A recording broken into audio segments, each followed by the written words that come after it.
Simba tumenyimwa penalty ya Ateba, ni maneno ya JB64, ambapo katika uchambuzi wake wa JB64 na kutoa mawazo yake juu ya kile ambacho kilitokea baina ya mchezo kati ya Al Masry pamoja na Simba Sport Club, ni kudai kwamba hawa Al Masry wakija uwanja wa Mkapa ni lazima tafungika, kwa kuwa kilichotokea pale ni kwamba Simba Sport Club waliweza kunyimwa penalty, ambapo golikipa aliweza kumshika paja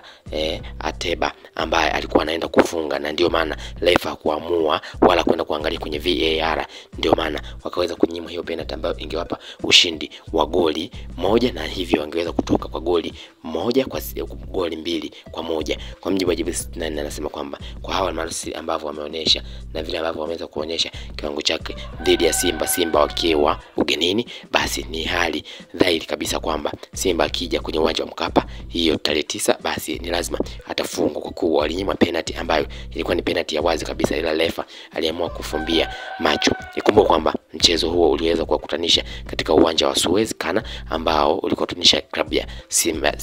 Al Masry ambayo alikuwa nyumbani pamoja na Simba Sport Club kutoka hapa Tanzania, na ndipo ambapo mchezo uliweza kutamatika kwa Simba kuweza kukubali kipigo cha goli 2-0 mbele ya Al Masry. Na kwa mjibu wa JB64 anadai kwamba kilichotokea pale ni kwamba refa aliamua kuwapendelea na kuwabeba, kwa kuwa aliamua goli ambalo lilifungwa kwa offside likawa ni goli, lakini pia Simba ambao alitakiwa apate penalty ambao ni Ateba aliweza kushikwa, basi aliweza kulikataa na kuwa sio penalty, na hivyo wanawake kwa kuweza kushinda kwenye mchezo wa marejeano ambao utafanyika uwanja wa Benjamin Mkapa, Dar es Salaam. Hapa aliweza kuzungumza JB64 aliweza kutoa maneno hayo wakati akitoa maoni yake kutokana na mechi iliweza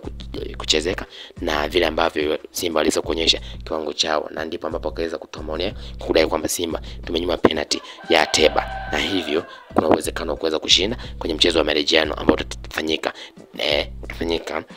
Aprili 9 mwaka 2024 kwenye uwanja wa Benjamin Mkapa, Dar es Salaam.